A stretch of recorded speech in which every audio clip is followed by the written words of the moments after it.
Norton Nemesis. That is a name suitable for a supervillain in a big-budget Hollywood action flick. And when he was introduced in April 1998 at the Dorchester Hotel in London, he undoubtedly appeared as if he had been constructed specifically to crush any other production motorcycle ever manufactured anywhere in the world. His engine was prepared to demonstrate it. This was an attempt to achieve global dominance.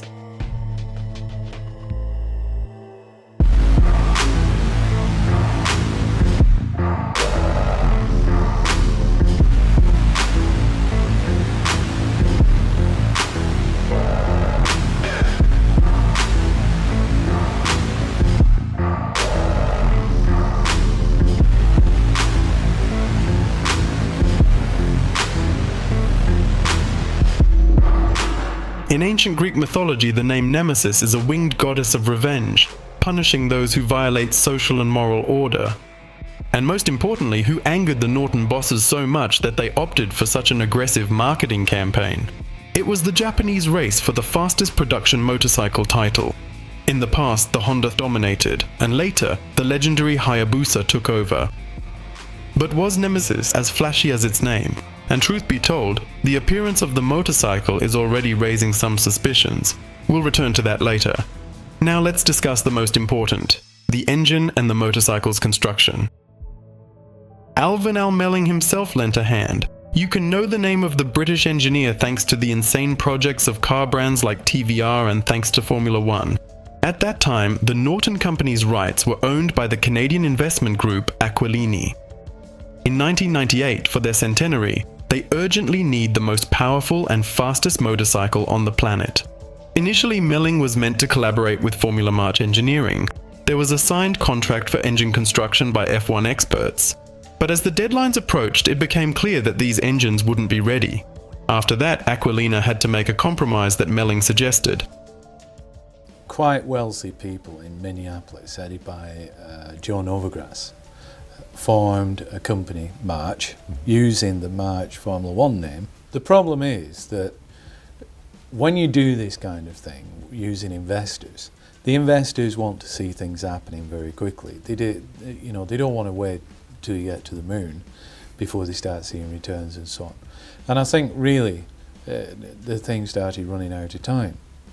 And what I did is put these people together and brought Norton back, using British technology, American money, and everything's going to be okay, bring it into England. Melling suggested combining two 750cc engines into one V-shaped 8-cylinder 1.5-litre motor, which could be upgraded to a 2-litre volume and then installed in small sports or racing cars. According to sources, the 1.5 L60 degrees V8 engine produced 240 to 290 GP at 14,000 revolutions per minute, and all this with a bike weighing 212 kilograms. The expected speed was supposed to be around 360 kilometers per h. In the past, even MotoGP's two-stroke monsters had less power. That we can use different materials, like for example, a new Manx frame is magnesium. Some of the wheels are magnesium, the frame is magnesium, the engine is magnesium. It weighs absolutely nothing. It produces, I think at the present time, it's about 290 horsepower. It's speed capability of well over 225 miles an hour. It's got active suspension. When you accelerate quickly, the front forks collapse to keep the weight forward so that the front wheel won't come off the ground. Is collapse the right word, is it? I mean, it sounds well, it dramatic. Droops then.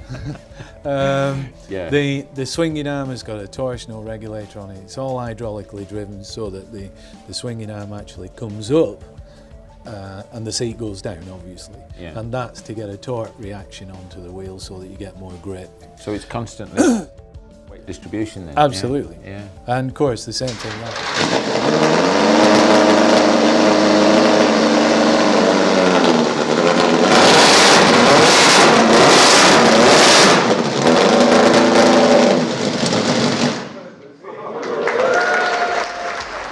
Another interesting detail is that the engine has 3 spark plugs per cylinder, a button system for gear shifting, disc brakes on the wheel rim, and rear-view cameras instead of conventional mirrors.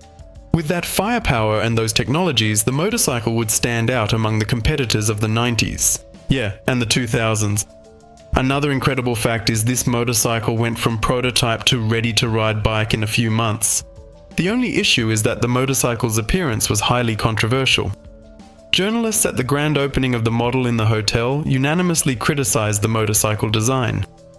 There's one really funny but accurate description. It's like a motorcycle that, when you look at it through a champagne glass while drunk, seems more realistic and right to you. The cost of one was supposed to be around £30,000 sterling in '98, and Al even assured the press that many collectors were ready to buy the motorcycle, which turned out to be untrue. Norton Nemesis, despite all its pomp and bravado, never made it into mass production. They say he even went. So the MCN journalists, adding fuel to the fire, claimed that in an exclusive test, the motorcycle went just over 320 kilometers per h. Someone joked that Nemesis was brought down from the mountain just for a few photos. The Norton Nemesis bike exists in one copy, located in the National Motorcycle Museum in Britain. And the icing on the cake in this story, as time has shown, was Melling's ridiculous prediction. In 10 years, all the major motorcycle manufacturers will be using V8 engines.